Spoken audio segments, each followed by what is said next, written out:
এই ডাকসু সদস্য সর্বমিত্র চাকমা তো পদত্যাগের ঘোষণা দিয়েছেন। তাই নাকি? কই দেখলা? এই যে ফেসবুকে নিজের আইডিতে পোস্ট দিয়ে তিনি পদত্যাগের ঘোষণা দিয়েছেন। এর আগে এক পোস্টে ঢাকা বিশ্ববিদ্যালয় কেন্দ্রীয় খেলার মাঠে হওয়া ঘটনার জন্য তিনি নিঃশর্তভাবে ক্ষমা চেয়েছেন। কোন ঘটনার কথা বলছো? 25শে জানুয়ারি ফেসবুকে একটা ভিডিও ছড়িয়ে পড়ে।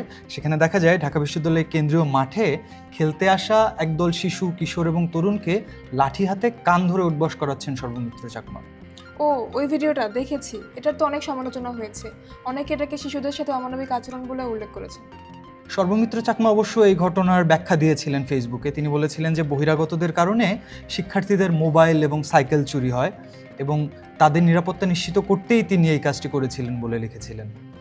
তার আগে আরেক পোস্টে তিনি এরকম আরও দুটো ঘটনার বর্ণনা দিয়ে বলেছিলেন যে তখন প্রশাসন কোনো ব্যবস্থা নেয়নি বলে তিনি নিজের জায়গা থেকেই এই পদক্ষেপ নিয়েছিলেন।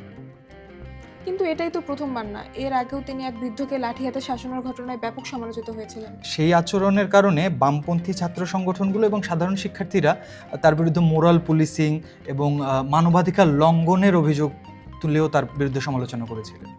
সেই সমালোচকদের তিনি আবার মেরে ঠ্যাং ভেঙে দেওয়ার হুমকি দিয়েছিলেন বলেও শোনা গিয়েছিল। হ্যাঁ, একই সাথে বিশ্ববিদ্যালয় ক্যাম্পাসে থাকা দোকান ভেঙে দেওয়ার অভিযোগ উঠেছিল সর্বমিত্র চাকমার বিরুদ্ধে। তবে সব ক্ষেত্রেই ওনার কিন্তু নিজের একটা ব্যাখ্যা থাকে। অনেক সময় তিনি প্রশাসনের অকার্যকরতার কথা তুলে এনে নিজের পক্ষে সাফাই দেন। কিন্তু সবাই যে প্রশ্নটা তুলছে সেটা হলো ডাকসুর গঠনতন্ত্র অনুযায়ী তিনি এই কাজগুলো করতে পারেন কিনা।